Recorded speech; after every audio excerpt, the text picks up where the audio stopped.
Welcome to our little Roman road fest, one in the Vale of Glamorgan, Julius Maritima near Cowbridge, and the other being Wheeldale Moor in North Yorkshire.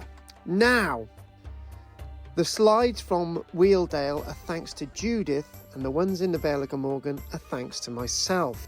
I wanted to do this as a comparison of Roman roads that survive or maybe don't survive in Britain. Trudging up from the A48 at the Roman road stretch in the Vale of Glamorgan, but is it Roman? And the same question can be asked at Wheeldale. I mentioned this in one of my Tuesday and Wednesday archaeology classes, and Judith actually lives in North Yorkshire, so she said she'll go out with her dogs and her husband to trudge along this supposed stretch of Roman road. Anyone who is shouting or screaming at this video, I will agree with them that both stretches of Roman road may not be Roman fabric anyway. To be honest with you, there's a little bit more to be seen in North Yorkshire at Wheeldale. A few bits of examples of ditches and a little bit of surface, and even an area which is culverted. However, there is even discussion from English Heritage whether Wheeldale is actually a Roman road at all, and it may have actually been of earlier fabric and then enhanced in the Roman era. Some people say that the Romans never ever used this alignment anyway. We're looking at some curbstones at Wheeldale today, and this on the surface is more or less all that survives. The Romans did not build anything like the Via Appia or any of the roads heading to Rome in Britain. It's simply down to income.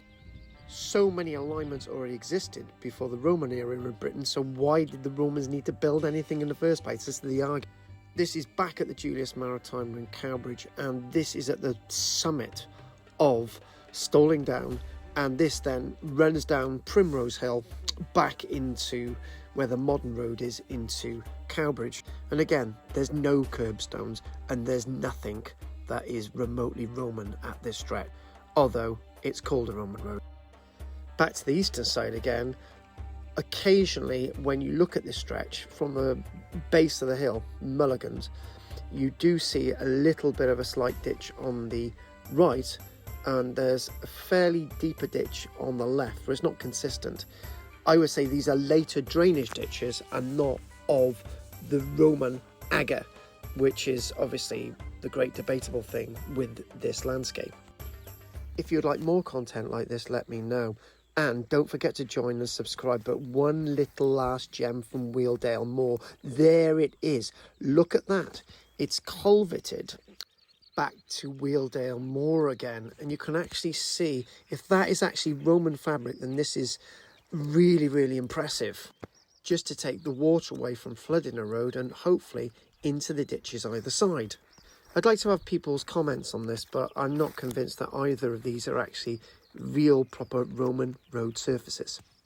And what I mean by surfaces, I meant alignments. Was any of this built in the Roman era, or this is built before or after the Roman era in Britain?